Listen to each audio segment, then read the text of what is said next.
مرتبہ چاہیے مٹا دے اپنی ہستی کو، اگر کچھ مرتبہ چاہیے دانا خاک میں مل کر گلے گلزار ہوتا ہے۔ کبھی ایسا بھی ہوا کہ دانا اوپر رہے، درخت بن جائے، پھل بھی لگ جائے، لوگوں کا منظور نظر بھی ہو جائے، لوگوں کی ہاں قیمت بھی پا جائے، مقام بھی پا جائے، بغیر کسی کے گاڑے زمین میں گھے اسے یہ بہار نہیں لگتی، اسے یہ نصیب نہیں ہوتی۔ جب تک بندہ کہتا ہے میں ذلیل ہی ہوتا ہے، جب اپنے آپ کو مٹا دیتا ہے تو جمیل ہو جاتا ہے، خوبصورت ہو جاتا ہے۔ یہ جو پروگرام کیے جاتے ہیں یہ دکھانے کے لیے تو نہیں ہوتے، کچھ لینے کے لیے ہوتے ہیں، کچھ حاصل کرنے کے لیے ہوتے ہیں۔ حقیقت میں اللہ کی رضا کا حصول ہے، اللہ راضی ہو جائے، اللہ کے محبوب راضی ہو۔ جیسے علامہ صاحب کہہ رہے تھے مقصد تو ہمارا رب ہے، حقیقی مقصد رب ہے، رب کے سوا ہمارا کوئی مقصد نہیں ہے۔ باقی جتنے بھی مقاصد ہیں وہ مجازی ہیں، حتیٰ کہ رسول اللہ کی ذات پاک بھی مجازی مقصد ہے، اور وہ اللہ تک پہنچانے کا سب سے بڑا ذریعہ ہے، لیکن حقیقی مقصود تو اللہ ہی ہے، اور آئے بھی اللہ کے لیے۔ تو اس لیے یہ پروگرام کیے جاتے ہیں کہ بندوں کا جو رب سے تعلق کمزور ہو گیا ہے وہ مضبوط کیا جائے، اور بھولے ہوئوں کو راس پہ لایا جائے۔ مقصود تقریر چمکانا نہیں ہوتی، اور یہ بتانا نہیں ہوتا اللہ ہم بڑے پہنچے ہوئے، اللہ پاک ایسی سوچ سے بھی بچائے۔ اور نہ ہی مقصود یہ ہوتی ہے کہ شہرت مل جائے۔ اگر علماء کرام کلپ یہ چیزیں بھیجتے ہیں تو یقیناً دور عصر کی ضرورت ہے، جہاں لوگوں کے ایمان لوٹے جا رہے ہوں نیٹ کے ذریعے، اور رسول اکرم صلی اللہ علیہ وسلم کی عزتوں پہ حملے ہوں، آل رسول کی عزتوں پہ حملے ہوں، اصحاب رسول کی عزتوں پہ حملے ہوں، اولیاء اعظام کی عزتوں پہ حملے ہوں، پھر والدین کی عزتوں پہ حملے ہوں، تو ایسی صورت میں چپ کر کے بندہ بیٹھا رہے اور کوئی دفاع نہ کرے تو اسے محبت کیا ہے؟ تو اس ضرورت کی بنا پر پھر علماء کرام بھی یہ ذرائع ابلاغ جو ہیں ان سے میسج دور تک پہنچاتے ہیں تاکہ یہ امت بچ جائے، دین کی حفاظت ہو جائے۔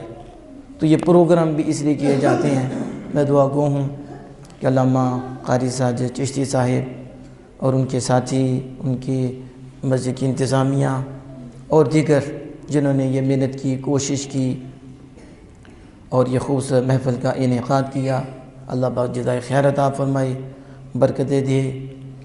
بندے نہیں دیکھتے کہ بندے کتنے آئے ہیں، ہماری شاہ صاحب فرماتے ہیں تھوڑے ہوں کوڑے نہ ہوں۔ وہ کیا کرنا ہے، یزید کے ساتھ تھوڑے تھے، حسینی تو تھوڑے ہی تھے، کتنے تھے آپ کے ساتھ، دوسری طرف کتنے تھے؟ تو تعداد کو نہیں دیکھتے بلکہ کوالٹی دیکھتے ہیں، ٹیپ ٹاپ نہیں دیکھتے۔ مصنوعی پھول بڑے نظر آتے ہیں، اس کی کیا قدر ہے؟ پھول ایک بھی ہو گلاب کا کافی ہوتا ہے، لیکن خوشبو ہونی چاہیے۔ یہ جو کوششیں کرتے ہیں انہیں ملتا ہے، دروازے کھٹکھٹاتے ہیں انہیں ملتا ہے۔ میرے شاہ صاحب فرماتے ہیں کہ مؤذن کا کام ہے اعلان کرنا، اس کے ذمہ یہ ہے کہ نمازی بھی چوک کے مسجد جائیں، اس کا کام ہے اعلان کرنا۔ داعی کا کام کیا ہے؟ دعوت دینا۔ بس رب راضی ہے اس پہ، اکا برتا ہے، لوگوں کو بتاتا ہے آؤ رب کا ذکر ہونا ہے، رب کے محبوبوں کا ذکر ہونا ہے، آخرت سنور جائے گی، تمہاری دنیا سنور جائے گی، اس کی سنور گئی ہے، آگے کسی کی سنورے یا نہ سنورے، یہ دعوت دینے والی کی سنور گئی ہے۔ یہ پیسے لگانے والوں کو رب دے رہا ہے، دروازے کھٹکھٹانے والوں کو دے رہا ہے۔ اس لیے قیامت کے دن مؤذن کی اذان لمبی ہوگی، گردن لمبی ہوگی، اسی وجہ سے ہوگی کہ وہ اعلان کرتا تھا۔ آگے نمازی آ جائیں تو سبحان اللہ، تو نہ بھی آئیں گردن پھر بھی لمبی ہوگی۔ کیوں؟ کیونکہ وہ نوکری کر رہا ہے۔ بس نوکری کرنی چاہیے، آپ کوشش کرتے رہا کریں، محنت کرتا رہا کریں، کوشش نہیں چھوڑنی۔ یعنی بندے نہیں آتے، کون نہیں آتے تو تم اپنی کوشش چھوڑ دو گے؟ تجھے کوئی سیانا کہے گا؟ کوئی بھی کہے گا تو عقل مند ہے۔ مجھے بتاؤ، ایک بزرگوں کا واقعہ ہے، وہ نا بچھو کو نکالتے ہیں باہر، تو تمہیں پتا ہے بچھو کا کام ہے ڈسنا، ایسا ہی ہے نا، بچھو ڈستا ہے، وہ نکالے، وہ ڈس دے، پھر پانی میں جائے، وہ اسے بچاتے تھے، لیکن وہ کمینہ نہیں نہ جانتا تھا کہ یہ تمہیں بچانے والے ہیں۔ آپ دیکھو، آپ کہتے ہو نماز پڑھو، کہتے ہیں جا وڈا نمازی رہ گیا، جا کے پڑھ نماز، تو سندسنا ہے، ایسی باتیں کرتے ہیں۔ کون کرتے ہیں؟ مومن، کافروں کی بات نہیں کر رہا، مومن کرتے ہیں۔ رہندہ شریعت اپنے کو رکھ، کافر ہو جاتا ہے شریعت کو ہلکا جملہ بول کے، اس نے اللہ کو ہلکا سمجھا، نعوذ باللہ۔ آمنہ کے لال کے فرمان کو لے جا اپنے پاس رکھ، مسلمان رہے گا؟ آپ بتاؤ، سنت کی توہین کرنے والا بچے گا؟ شریعت کی توہین کرنے والا بچے گا؟ جب وہ کہتے ہیں کہ کہتا ہے لے جا اپنی شریعت کو، نعوذ باللہ من ذالک۔ یعنی ایسے ایسے جملے بھی ملتے ہیں، اور یہ دعوت دینا کوئی آسان کام نہیں ہے، ہمارے لیے آسان ہے، انہوں نے جانیں دی ہیں، دعوت پہ دی ہیں نا۔ تاجدار صداقت کو کتنا مارا تھا انہوں نے، شاید آپ پڑھو کہ جب انہوں نے علل اعلان اسلام کی دعوت دی، مار مار کر، آپ کا یہ شرک کیا تھا کہ ناک بھی نہیں بچانا چاہتا تھا۔ کیا تھی وہ؟ کافروں میں۔ یہاں کوئی ایسا مسئلہ ہے؟ یہاں تو ہم خود نماز نہیں پڑھے، دعوت کس کو دیں گے؟ ہم خود سچ نہیں بول رہے، سچ کی دعوت کس کو دیں گے؟ ہم خود فراڈ پہ لگے ہوئے ہیں، تو کسے کہیں گے فراڈ نہیں کرنا، دھوکہ نہیں کرنا؟ رب ناراض ہوتا ہے۔ مومن کا دل نہیں دکھانا، رب ناراض ہوتا ہے۔ ماں باپ کا دل نہیں دکھانا، رب ناراض ہوتا ہے۔ ہمسایوں کو تکلیف نہیں دینی۔ ابھی ہم ادھر سے گزرے، کوئی نہ کوئی گالی دے رہا ہوتا ہے، اسے تو وہ رب کی حیا نہیں، کسی اور کی کیا حیا نہیں۔ ایسے حالات بن گئے ہیں، لیکن اس کا یہ مطلب تو نہیں کہ آپ نے دعوت دینا چھوڑ دینی ہے۔ تو رسول اکرم صلی اللہ علیہ وسلم سے بڑھ کے کسی نے دعوت نہیں دی۔ سارے نبیوں میں سے سب سے بڑھ کر جس ہستی نے زیادہ دعوت دی ہے وہ میرے اور آپ کے آقا ہیں۔ اسی وجہ سے سب سے زیادہ ستایا بھی رسول اللہ صلی اللہ علیہ وسلم کو کیا ہے؟ کیوں؟ دعوت پہ بھی تکلیف آتی ہے۔ پکی بات ہے، بھول جاؤ کہ دعوت دیں گے تو پھول ملیں گے، تو پھول کے لیے ہم نے کرنا بھی نہیں ہے، پھول کے لیے نہیں کرنا، خدا کے رسول کے لیے کرنا ہے۔ میں یہ بتا رہا ہوں، ابتدا رکھ رہا ہوں کہ رسول اکرم صلی اللہ علیہ وسلم اتنی تکلیفیں انہوں نے دی نا، کس وجہ پہ دی؟ کہ آپ انہیں دعوت حق دیتے تھے۔ اگر دعوت حق چھوڑ دیتے نہ تکلیف دیتے۔ آپ نے کہا ایک ہاتھ میں سورج دوسرے ہاتھ میں چاند بھی رکھ دو، پھر بھی میں حق کی دعوت نہیں چھوڑوں گا۔ یہ نہیں ہو سکتا، جتنا مرضی تم لالچ دے لو، وہ کسی دنیا کے کتے کو تو خرید سکتے ہو، آمنہ کے لال کو کون خرید سکتا تھا جو اللہ کے محبوب تھے؟ تو کہا نہیں، دعوت حق سے نہیں روک سکتے، پہ پتھر بھی ماری آپ کے، اور تالیاں بھی کسی ہیں آپ کے اوپر، ہنسی مذاق بھی آپ پہ کی ہیں۔ بتاؤ، حضور سید العالمین صلی اللہ علیہ وسلم کی ذات پاک ہے، اور وہ مذاق اڑا رہی ہیں نعوذ باللہ آپ کا، اور آپ دعوت دے رہے ہیں۔ اتنی دعوت دی کہ خالق کائنات جل وعلا نے فرمایا لعلک باخع نفسک اللہ یکونوا مؤمنین، محبوب اپنی جان پہ کھیل جاؤ گے، اپنے آپ کو ہلاک کر ڈالو گے اس لیے کہ یہ ایمان نہیں لاتے؟ اتنا درد ہے آپ کو ان کا، پتھر کھا رہے ہو محبوب، تمہیں یہ ستا رہے ہیں، تکلیف دے رہے ہیں، پھر تم دعوت دے رہے ہو، اور پھر اتنی دعوت کہ محبوب اپنے آپ کو ہلاک کر لو گے۔ اسی وجہ سے نبی اکرم صلی اللہ علیہ وسلم کو زیادہ ستایا گیا، اور حضور کا مقام سب سے زیادہ ہے۔ جب دعوت دی پھر ستایا، پھر دعوت دی پھر ستایا، پھر دعوت دی پھر ستایا۔ اس وجہ سے اللہ عز و جل محبوب کو زیادہ مقام عطا فرمایا۔ تو دعوت پہ تکلیف آتی ہے، لیکن مقام بڑھتا ہے، مرتبہ بڑھتا ہے۔ تو کبھی یہ ذہن میں نہ آنا کہ میں نے دعوت دی وہ نہیں، اب میں نے نہیں کہنا، کہا وہ نہیں آیا، آپ نے اچھا کام کیوں چھوڑنا ہے؟ آپ تو دعوت جاری رکھو، آپ مشن مصطفیٰ پہ ہو، ہم نبوت کے مشن پہ ہو۔ ہر نبی کا یہ مشن تھا، دعوت الحق، دعوت الحق، دعوت الحق، بس دیتے رہو دیتے رہو۔ وہ کافروں کو دیتے رہے ہیں، اب ہماری ڈیوٹی ہے کہ مومنوں کو بھی دعوت دو۔ مومنوں کو تو بالخصوص ہی نا، کافروں کو اسلام کی دعوت دی، پھر ساتھ جو مومن تھے ان کو اس طرف اور اس راست پہ لایا رسول اکرم صلی اللہ علیہ وسلم نے۔ تو گائے بگائے بلاتے رہے، دعوتیں ہوتی نہیں، تو جو بات کر رہا تھا وہ بچھو کو اٹھاتے، وہ بچھو ڈس دیتا، جب ڈستا پھر پانی میں جاتا تو اسی لیے کسی نے کہا وہ کمینہ ہے، آپ نیکی کرتے ہو وہ آپ کو ڈستا ہے تو چھوڑ دو اس کو۔ ہمارے ہاں بھی انجی ہوتا ہے نا، کہا چھڈ یار تو ہم ہی کہنا ہے، ابا جی نے کیوں کہنا نماز ہو، ابا جی بولتے نہیں، کو ابا جی نہیں سمجھتے، میں تو سمجھتا ہوں میرے باپ ہیں، میں نہیں چاہتا جہنم میں جائیں، میں نہیں چاہتا ان کا نقصان ہو جائے، تو میں بیٹا ہوں، مجھے تو پیار سے کہنا ہی ہے نا، چاہے مجھے جوتے ماریں، لیکن میں تو نہیں چاہتا، میں تو اپنے مومن بھائی کے لیے نہیں چاہتا وہ جہنم میں جائے، تو میں اپنے ابا جی کے لیے یہ پسند کروں گا وہ جہنم میں جائے۔ میرے آقا دو جہاں صلی اللہ علیہ وسلم فرماتی ہیں جو اپنے لیے پسند کرے وہی اپنے بھائی کے لیے پسند کرے، یہ نہیں ہے اپنے لیے جنت پسند کرے اس کے لیے جہنم پسند کرے، اپنے آپ کو چاہے کہ رب مجھ پہ راضی ہو اور ان کے لیے چاہے ہی نہ، اپنے آپ کے لیے چاہے میری دنیا بہتر ہو جائے اس کے لیے چاہے ہی نہ، نہیں، مومن کی تو یہ شان ہی نہیں، مومن کی شان یہ ہے جو اپنے لیے اچھا پسند کرے وہی اپنے بھائی کے لیے اچھا پسند کرے۔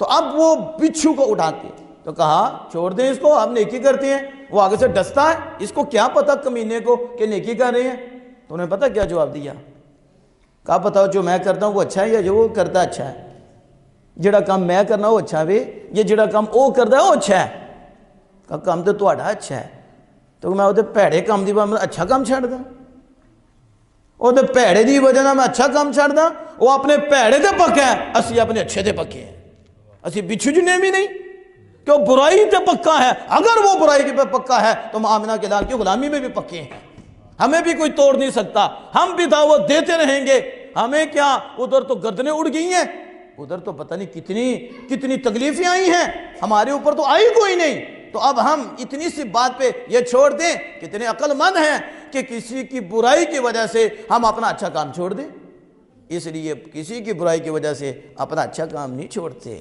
اگر وہ پکا ہے تو آپ بھی پکے رہو اور پکے ہو کر بتاؤ ہم بھی غلام مصطفیٰ ہیں، ہم بھی نبی اکرم صلی اللہ علیہ وسلم سے محبت اور پیار کرنے والے ہیں، تو اس لیے یہ بہت خصوصی میں نے جو بات کی ہے تو اس لیے کی ہے کہ آپ دعوتیں دیتے رہا کریں، گزرتے ہوئے سلام لی محفل آ جائیں، آپ بھی کوئی ایک بھی آ گیا نا کم وہ بن جانا ہے، وہ بن بھی جاتا ہے، ایک بندہ بھی لائن پہ آ گیا نا بس سمجھو کام بن گیا، بس کہتے رہو آپ کو اجر ملتا رہے گا، آپ کو ثواب ملتا رہے گا، باتیں مختلف ہوں گی، کوئی بات کرے صبر کرو اللہ کی رضا کے لیے، اللہ درجہ بلند فرما دے گا، تو اس لیے یہ کوششیں جاری رہیں، میں دوبارہ دعا گو ہوں ان کے لیے جو یہ کوششیں کرتے ہیں، ہر ماہ کو یہاں یہ پروگرام ہوتا ہے، یہ کرنا کوئی آسان تو نہیں، آپ بھی سمجھتے ہیں آج کل پروگرام کرنا بھی مشکل ہے، لیکن جس پہ رب کا کرم ہو پھر پروگرام ہو جاتا ہے، رب کی مہربانی ہو، اللہ پاک اس تسلسل کو قائم رکھے،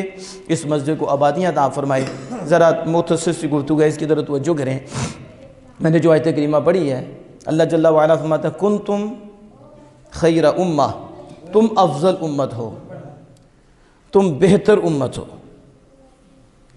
بہتر امت ہے نا، افضل امت ہے نا رسول اکرم صلی اللہ علیہ وسلم کی، اللہ پاک فرماتا ہے تسی بہتر امت ہو، افضل امت ہو، اس لیے کہ امت مصطفیٰ ہو، یہی ہے نا، یا کہ آپ کو کوئی زیادہ کوئی جسم آپ کا بڑا ہے اور بڑے خوبصورت ہیں تو آپ بہتر ہو گئے ہیں، جسم کی وجہ سے بہتر ہوئے ہیں، یا پھر پوری رات عبادت کرنے کی وجہ سے بہتر ہوئے ہیں، نسبت مصطفیٰ سے افضل ہوئے ہیں، کہ پہلی امتوں کو حضور کی نسبت حاصل نہیں، یعنی موسیٰ کلیم اللہ کی امت، عیسیٰ روح اللہ کی امت، وہ ان کی امت ہے اور یہ آمنہ کے لال کی امت ہے، حضور کی امت جمیع انبیاء کی امت سے افضل ہے، وجہ رسول اللہ ہیں صلی اللہ علیہ وسلم، کنتم خیر امہ اخرجت للناس، تم بہتر امت ہو، تمہیں لوگوں کے لیے نکالا گیا ہے، تم کیا کرتی ہو، تمہاری شان کیا ہے، لوگوں کے لیے نکالا گیا ہے تمہیں، تم نیکی کا حکم دیتے ہو،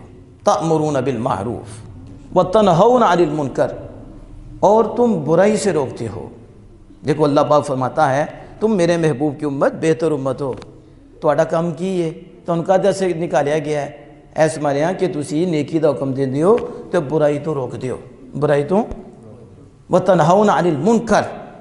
اب دیکھو ہماری شان کیا ہے، اس امت کی شان کیا ہے، یہ نیکی کرتی ہے اور نیکی کا حکم دیتی ہے، اور برائی سے بچتی ہے اور برائی سے بچنے کا حکم دیتی ہے۔ اب ذرا سوچو، میں ابھی تھوڑا سا آگے لے کے جاؤں گا، آپ کی توجہ چاہتا ہوں۔ ایک بزرگوں نے بڑا خوبصورت جملہ کہا کہ لوگ آج دیکھو 90% یا 99% کہہ لو لوگ ٹینشن میں ہی ہیں۔ کس میں ہیں؟ ٹینشن پوچھو وہ کہے گا وہ ٹینشن ہے، ڈاکٹروں کو لائن لگی دی ہے، ٹینشن ٹینشن۔ ایسا ہی ہے نا، کسی کو کھانے دی ٹینشن ہے، کسی نوکری دی ٹینشن ہے، نماز دی تو پتہ نہیں ہے کہ نہیں، کہ میری آخرت کا کیا حال ہے، اور میں نے دین کتنا سیکھا، اور میں کس طرح چل رہا ہوں، عمر میری کتنی ہو گئی ہے۔ لیکن جنہوں پوچھو پیسے تو رو رہے ہیں، کوئی بجلی دے بل تو روئے گا، کوئی گیس دے بل تو روئے گا۔ عبادت تو کنے رونا ہے، آخرت تو کنے رونا ہے، کہ یہ جانا ہے وہ تو کنے رونا ہے۔ دیکھو نا یہ لگا ہوا ہے۔ تو ادھر بھی یہ بات چل رہی تھی، ٹینشن ٹینشن۔ تو وہ بزرگ آئے، تو بزرگوں کا ایک جملہ ہی بڑا ہوتا ہے، تو انہوں نے کیا، انہوں نے پوچھا ٹینشن، انہوں نے کیا ٹینشن، کہتے جو اپنی شان سے پرے ہوا، جو اپنی شان سے پرے ہوا وہ پریشان ہوا۔ شاید میں ساری تقریر نہ بھی کروں تو ایک جملے میں بات ختم ہے۔ جو اپنی شان سے پرے ہوا وہ پریشان ہوا۔ اے ایمان والو، تیری شان تو یہ تھی کہ تو امت مصطفیٰ ہے، اور جو امت مصطفیٰ ہے اس کی شان یہ ہے وہ خود بھی بچتی ہے اور بچاتی ہے، خود بھی خدا کی اطاعت کرتی ہے اور اس کی طرف بلاتی ہے۔ تیری یہ شان تھی، اور جب تم نے اپنی شان کو چھوڑا ہے اور اب سے منہ موڑا ہے، اس لیے پھر یہ حال تیرا ہوا ہے، اس لیے یہ ٹینشنیں ہیں، اس لیے یہ پریشانی ہے۔ آج بھی اپنی شان کی طرف آ جا، اور آج بھی جو تیرے تقاضے ہیں کہ تو امت مصطفیٰ ہے، تو امت مصطفیٰ کے تقاضے کیا ہیں، انہی تقاضے کو پورا کرنا شروع کر دے، تیرے دل میں بھی سکون آ جائے گا، تیرے گھر میں بھی سکون آ جائے گا۔ لیکن کنتم خیر امت اخرجت للناس تأمرون بالمعروف وتنہون عن المنکر وتؤمنون باللہ۔ اب یہاں دیکھو اس امت کی شان کیا ہے۔ یہ میرے پاس خصائص کبریٰ ہے، امام جلال الدین سیوطی رحمہ اللہ علیہ نے اس میں نبی کریم صلی اللہ علیہ وسلم کی بڑی بڑی شانوں کا تذکرہ کیا، یعنی حضور کی تو بہت شانیں ہیں نا، تو خصائص کہتے ہیں خاص شانیں، لیکن کبریٰ ہے، یعنی خاص شانیں تو وڈی وڈی شانہ حضور صلی اللہ علیہ وسلم دیا۔ اس کے اندر سے یہ جو شان آپ نے بیان کی، اور یہ حدیث کے راوی حضرت ابو ہریرہ رضی اللہ تعالی عنہما ہیں، ذرا سنیں نا، آپ کو پتہ چلے کہ اس امت کی شان کیا ہے۔ تو پھر میں سمجھتا ہوں کہ اس کے باوجود بھی بندہ اللہ کے حضور نہ چکے تو ہم اسے کیا کہیں گے، اسے کیا کہہ سکتے ہیں، بے قدرہ، اسے قدر ہی نہیں۔ اب یہاں دیکھو حضرت موسیٰ کلیم اللہ علیہ السلام پر جب تورات اتری تو انہوں نے تورات میں اس امت کا ذکر پایا، امت مصطفیٰ صلی اللہ علیہ وسلم کا تورات میں ذکر پایا۔ تو جب ذکر پایا تو کہا ربی انی اجد فی الالواح امہ، اے مالک میں تختیوں میں یعنی تورات میں ایک امت پاتا ہوں، اور وہ امت اول ہے اور وہ امت آخر ہے، وہ امت سابق ہے، یہ امت مجھے دے دے، فاجعلھا امتی، مالک یہ امت مجھے دے دے۔ موسیٰ کلیم اللہ علیہ السلام اللہ سے عرض کر رہی ہیں کہ مالک تورات کے اندر میں ایک امت کا ذکر پاتا ہوں، اور اس امت کی شان یہ ہے کہ ہم الآخرون السابقون، وہ آخر میں ہوگی اور سب سے پہلے جائے گی، فاجعلھا امتی، یہ امت مجھے دے دے۔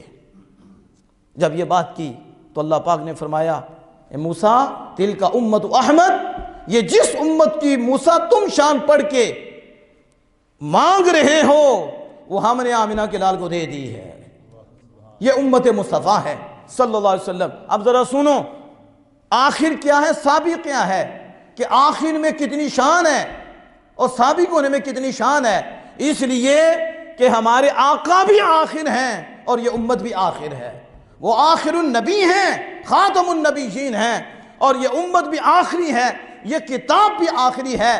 کہا مالک یہ جو امت آخر میں آئے گی یہ امت مجھے دے دے، کیونکہ موسیٰ علیہ السلام سمجھے آخر ہونا بڑی شان ہے اور سابق ہونا بڑی شان ہے۔ آخر ہونا کیا شان ہے، سنو ذرا آخر ہونے کی شان کیا ہے میرے آقا دو جہاں صلی اللہ علیہ وسلم۔ یہ دیکھو اتفاق کی بات ہے کہ ماہ رجب ہے، اور رجب میں ہی معراج شریف ہے، اور آمینہ کے لال کو رسول اللہ صلی اللہ علیہ وسلم کو اللہ عز و جل نے بلا کسی حجاب کے اپنے دیدار سے مشرف فرمایا۔ اور جب رسول اللہ صلی اللہ علیہ وسلم اللہ کی بارگاہ میں حاضر ہوئے تو اس وقت مالک نے فرمایا ہل غمک، محبوب کیا تجھے غم ہوا، کیا آپ کو پریشانی ہوئی کہ میں نے آپ کو سب سے آخر کیا، سارے نبیوں کے بعد بھیجا؟ کہا نہیں مالک مجھے کوئی پریشانی نہیں ہوئی۔ کہا محبوب آپ کی امت کو غم ہوا کہ میں نے آخری امت کیا؟ اب دیکھو سوال ہے رسول اکرم صلی اللہ علیہ وسلم سے، اور خالق کائنات جانتا ہے کہ میرے محبوب کو غم نہیں ہوا، کیونکہ اللہ سے کچھ شبہ ہی نہیں۔ اللہ تو انہ علیم بذات الصدور ہے، وہ دلوں کے بھید بھی جانتا ہے، ہر پوشیدہ سے پوشیدہ شے کو دیکھتا ہے، مالک جانتا ہے۔ تو پھر محبوب کو کہتا ہے محبوب آپ کو غم ہوا کہ آپ کی امت کو ہم نے آخری امت کیا؟ تو نبی اکرم صلی اللہ علیہ وسلم نے آخر سے عرض کیا نہیں مالک نہیں، کیونکہ میں مالک تیری عطا سے ساری امت کو جانتا ہوں۔ ذرا سنو تو صحیح، صدیق اکبر کا بھی دل میرے سامنے ہے، شیر خدا کا بھی میرے سامنے ہے، ابھی غم دل میں ہوتا ہے اور میرے آقا ہر ایک کی غم کی کیفیت جانتے ہیں۔ اللہ کی بارگاہ میں حاضر ہو کے کہہ رہے ہیں مالک نہیں مجھے پتا ہے میں تیری عطا سے سب کو جانتا ہوں، کوئی بھی پریشان نہیں ہے کہ تو نے ان کو آخر کیا ہے۔ پھر اللہ جل وعلا فرماتا محبوب میں نے کیوں آخر کیا ہے؟ اس کی وجہ یہ ہے کہ پہلی جتنی امتیں بھی ہیں میں نے ان کو اس لیے پہلے بھیجا کہ تیری امت کے سامنے رسوا ہوں۔ محبوب آپ کی امت کے سامنے پریشان ہو، رسوا ہو، ذلیل ہو، لیکن تیری امت کو آخر میں بھیجا تاکہ تیری امت کسی کے سامنے رسوا نہ ہو، کسی کے سامنے رسوا نہ ہو۔ کاش یہ جملہ آپ کے ذہن میں آ جائے، یہ میری اور آپ کی وجہ سے نہیں، رسول اللہ کی وجہ سے ہے کہ پہلی امتوں کے حشر تو یہ امت دیکھے گی، لیکن اس امت کا حشر کوئی اور امت نہیں دیکھے گی۔ وجہ کیا ہے؟ میرے یار ناراض ہوں گے، میرے یار کو تکلیف ہو رہے گی، میرے محبوب کو تکلیف ہوگی، اس لیے فرمایا محبوب ہم نے سب کو پہلے بھیجا تاکہ یہ امت سب کا حشر دیکھے، اس کا کوئی نہ دیکھے۔ اور جب محشر کا دن ہوگا اللہ جل وعلا ان کو الگ نہیں کرے گا، الگ کر کے محشر کے سامنے رسوا نہیں کرے گا، بلکہ خالق کائنات جل وعلا اس امت مصطفیٰ کو الگ کرے گا اور ان کو اکٹھا کر کے کہے گا اے امت مصطفیٰ میں نے اپنے حق تو انہوں معاف کر چھڑے، تُسی بھی ایک دن معاف کرو تو چلے جاؤ۔ لیکن بعد ایسے ہوں گے اتھے بھی معاف نہیں کریں گے، اتھے بھی معاف نہیں کریں گے۔ پھر اللہ پاک انہاں واسے بھی ہلاک کرے گا اور ایک محل منگوائے گا، وہ کہے گا اس کی قیمت کون دے گا؟ کہا تو دے سکنا ہے کہ بھائی رو معاف کر تو محل لے تو دونوں چلے جاؤ۔ اس طرح بھی ہوگا، لیکن کس وجہ سے؟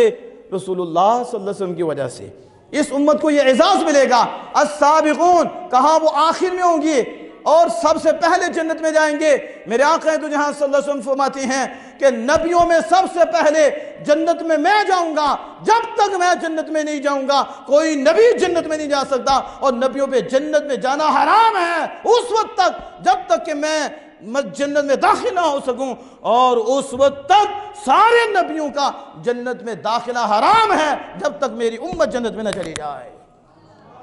میں وہ آخر ہوں گے، سابق ہوں گے، یہ امت مصطفیٰ صلی اللہ علیہ وسلم کی شان تھی۔ اب یہ لمبی حدیث سے بھاگ ہے، لیکن میں اس کے آخر پہ بات کر کے بات کو ختم کرتا ہوں۔ یہاں 9 شانیں بار بار حضرت موسیٰ کلیم اللہ کہیں یہ امت مجھے دے دے، یہ امت مجھے دے دے، یہ امت مجھے دے دے۔ اللہ پاک فرمائے تلک امت احمد، تلک امت احمد، تلک امت احمد۔ موسیٰ جس امت کا پوچھ رہا ہے یہ امت مصطفیٰ ہے، یہ امت مصطفیٰ ہے، یہ امت مصطفیٰ ہے۔ پھر موسیٰ کلیم اللہ علیہ السلام جب دیکھا کہ رب یہ تو امت نہیں دے رہا، یہ امت نہیں دے رہا، تو کہا مالک یہ امت نہیں دیتا تو اس امت کا جو نبی ہے مجھے بھی اس کا امتی بنا لے۔ بتاؤ موسیٰ کلیم اللہ عرض کر رہے ہیں مالک تاج نبوت لے لے۔ آتا ہے 70 مرتبہ اس امت کی شان پڑی ہے۔ کتنی مرتبہ؟ 70 مرتبہ جب اس امت کی شان دیکھی تو کہا مالک تاج نبوت لے لے اور رسول اللہ کا غلام بنا لے، ان کا امتی بنا لے۔ اور ہم کھٹے ڈگار مار رہے ہیں۔ اعلیٰ حضرت امام اہل سنت کہتے ہیں وہ ہمارے نبی ہم ان کے امتی، اور وہ ہمارے نبی ہم ان کے امتی، اور امتی تیری قسمت پہ لاکھوں سلام۔ موسیٰ کلیم اللہ مانگے، عیسیٰ روح اللہ مانگے، کتنے نبی ہیں جنہوں نے عرض کی اللہ کی بارگاہ میں تاج نبوت لے لے، محمد کا غلام بنا دے، ان کا امتی بنا دے۔ اور آج ہمیں قدر ہی نہیں ہے کہ اتنی شان پھر موسیٰ کلیم اللہ کہیں یہ امت دے دے رب نہ دے، اور پھر وہ کہیں مالک مجھے امتی بنا لے، تو اللہ پاک نے پھر بھی نہیں بنایا۔ میں موسیٰ ان اصطفیت علی الناس برسالتی و بکلامی، میں نے آپ کو اپنے کلام سے چن لیا، اپنی رسالت سے چن لیا، آپ کو کلیم بنایا ہے، آپ کو رسول بنایا ہے۔ وَكُن مِّنَ الشَّاكِرِينَ، موسیٰ شاکرین میں سے ہو جائیں، شکر گزاروں میں سے ہو جائیں۔ موسیٰ علیہ السلام راضی ہو گئے، امتی نہیں بنایا، اور محبوب کو کیا فرمایا جا رہا ہے؟ محبوب تو مانگ، محبوب تو مانگ، تو مانگتا جائے گا ہم دیتے جائیں گے۔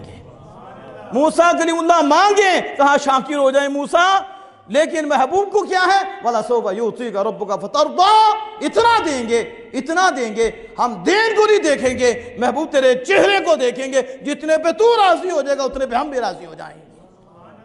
یہ امت مصطفیٰ کا درد ہے رسول اکرم صلی اللہ علیہ وسلم کو، تو اس لیے آپ بھی اس طرف آئیں، آپ کا قد بھی بڑا، لیکن جب بندہ سنبھالے ہی نہ، اس منصب پہ بیٹھ کے تقاضے پورے نہ کرے، آپ سمجھتے ہیں؟ تو جب منصبی تقاضے پورے نہ کریں تو سزا بھی ہے، تو اگر تقاضا پورا کرے تو جزا بھی ہے، پھر کیا مقام ہے؟ بس پہچان کی ضرورت ہے، ہم پہچانے ہم کیا ہیں، ہمارا تعارف کیا ہے۔ کاش آپ پڑھیں، آپ اپنا تعارف پڑھیں، آپ حیران ہو جائیں، اتنا کرم، اتنا کرم، اتنی مہربانی ہے، تو بندہ تو سر سجدے سے نہ اٹھائے، سر سجدے میں رکھ دے کہ اللہ نے اتنا کرم فرمایا ہے، اتنا فضل فرمایا ہے۔ آخری بات آپ نظر میں رکھیں نماز کے حوالے سے، موقع نہیں ہے، اتنا ٹائم بھی نہیں ہے، بس اب نماز کا ٹائم بھی قریب ہے، ذرا نماز کے حوالے سے ایک تو میسج ہے، وہ دیکھیں فَخَلَفَ مِن بَعْدِهِمْ خَلْفٌ أَضَاعُوا الصَّلَاةَ، یہ 16واں پارہ ہے۔ فَخَلَفَ مِن بَعْدِهِمْ خَلْفٌ، ایک ہے خلف، ایک ہے خلف۔ خلف جو ہمارے پیچھے گزر جاتی ہیں انہیں کہتے ہیں خلف، اخلاف جمع آتی ہے، اور خلف کہتے ہیں نالائق کو۔ خلف کسے کہتے ہیں؟ اب مجھے تو نہیں پتا آپ کا مزاج کیا ہے، لیکن ہم ایسے ہی کرتے ہیں، کیونکہ ہمارا کام واعظ و نصیحت ہے، اللہ کرے قبول ہو جائے۔ تو ذرا تھوڑا سا آپ سمجھو، خلفن کنوں کہندے نے؟ نالائق نوں، بولو ہاں سارے ذرا، ہاں بہت شاباش، بڑی خوشی ہوئی ہے، تسی جانتے ہو نالائق۔ خلفن کنوں کہندے نے؟ اور خلف گزر ہمارے اخلاف، سمجھ گئے؟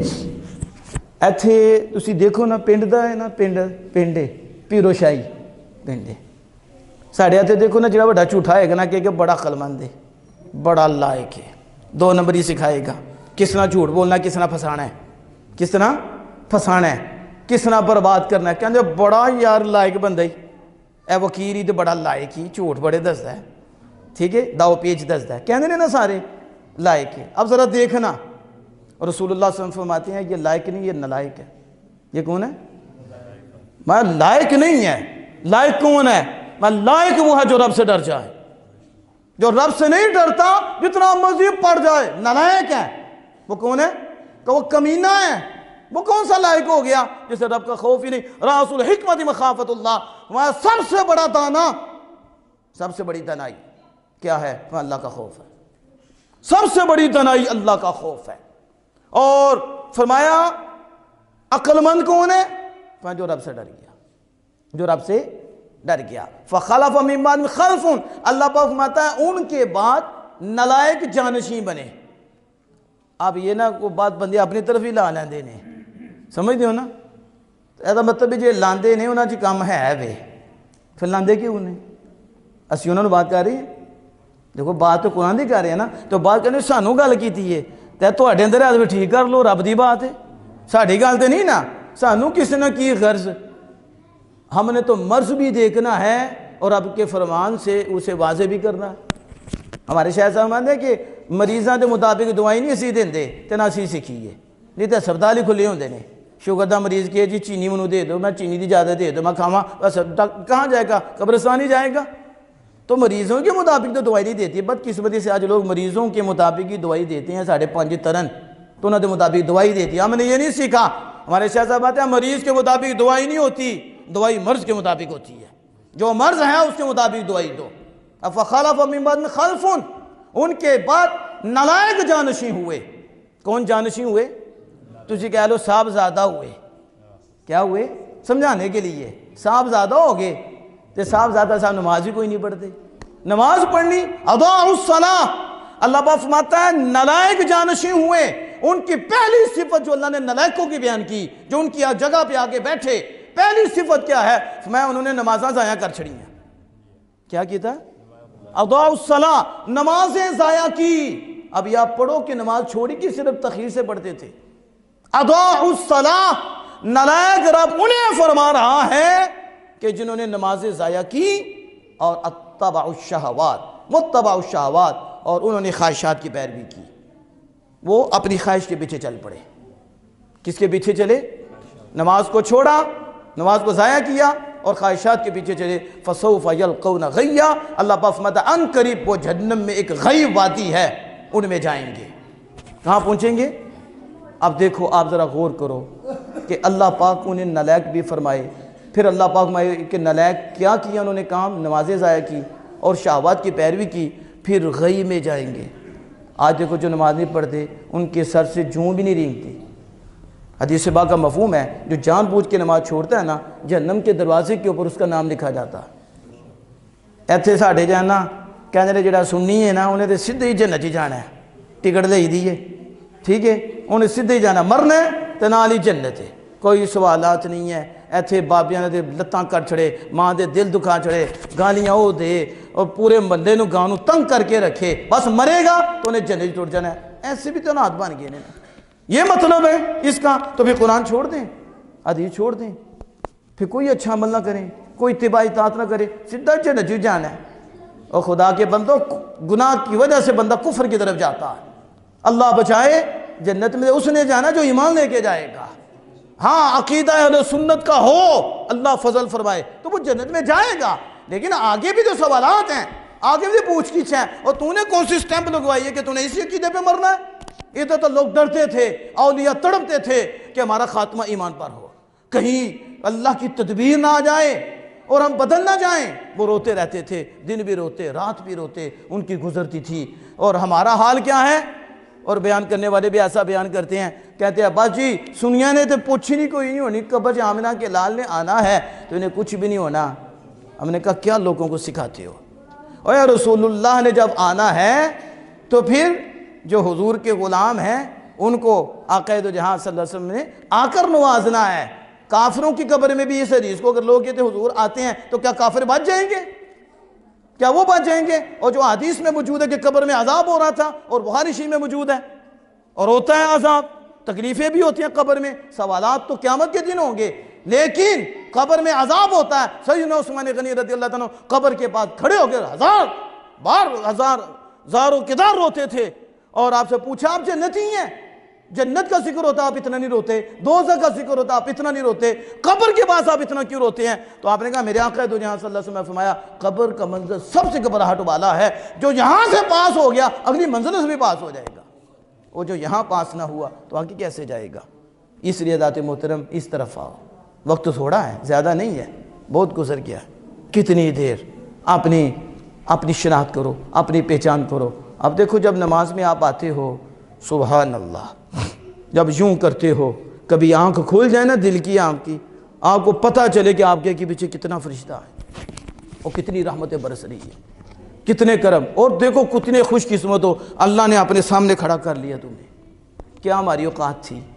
اپنے گھر میں بھی بلا لیا، پھر اپنے سامنے بھی کھڑا کر لیا، اور رحمتیں نازل فرما رہا ہے، اور فرشتے منہ سے منہ جوڑتے ہیں۔ ہماری اوقات کو یہ ہے، لیکن ہمارے منہ کے ساتھ فرشتے منہ جوڑتے ہیں، ہمارے ساتھ کھڑے ہیں فرشتے۔ پھر امام صاحب کے پیچھے اوپر سے رحمتیں برستی ہیں، امام صاحب سے پھر پیچھے، پھر دائیں طرف رحمتیں، بائیں طرف رحمتیں، اور فجر کے ٹائم عشاء کے فرشتے بھی آئے ہوتے ہیں، اتنا فرشتہ ہوتا ہے۔ اور یہ اس کا استقبال تو دیکھو، یہ اللہ کے حضور حاضر ہے، مان رہا ہے میں کچھ بھی نہیں ہوں، بس رب ہے، میرا معبود ہے۔ جو ہی نماز سے فارغ ہوتا ہے اللہ اس کو پاک کر دیتا ہے، اس کے صغیرہ گناہ رہتے ہی نہیں۔ ایسے ہی ہے جیسے ابھی گھر کے باہر وہ ندی ہے اور ایک ڈبکی لگاتا ہے، کیچڑ سے بھرا ہوا تھا، باہر نکلتا ہے تو کوئی رہتا ہے، صاف ہو جاتا ہے۔ بس اسی طرح ایک نماز پڑھتا ہے، ڈبکی لگاتا ہے، صغیرہ گناہ پاک ہو جاتے ہیں، پھر دوسری پڑھتا ہے جو ہو گئے ہیں وہ بھی ہو جاتے ہیں، پھر تیسری پڑھتا ہے تو پانچوں نمازوں میں ہر نماز میں آتا ہے تو دو دیا جاتا ہے۔ اس لیے حضرات محترم اس چیز کو آپ کوشش کریں، اعمال کی طرف آئیں، محبت، پیار، بڑھے گا آپ کی اطاعت اور فرما برداری سے۔ تو اسی شعر پہ میں اپنی بات کو ختم کرتا ہوں، اور بڑے خوبصورت انداز میں اعلیٰ حضرت امام اہل سنت الشام رضا خان فاسق بریلوی علیہ رحمۃ الرحمن نے تربیت فرمائی ہے۔ اعلیٰ حضرت کے دوسرے شعر پڑھتے ہو تو یہ بھی شعر پڑھا کرو اعلیٰ حضرت کا۔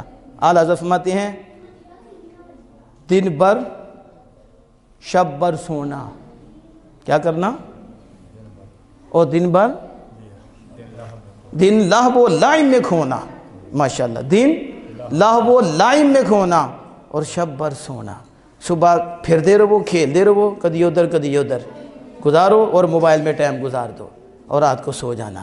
دن لہو و لعب میں کھونا اور شب بھر سونا، نہ شرم نبی نہ خوف خدا، نہ شرم نبی نہ خوف خدا، یہ بھی نہیں وہ بھی نہیں۔ اللہ جل وعلا سے دعا ہے کہ مالک ہمیں عمل کی توفیق عطا فرمائے۔ وآخر دعوانا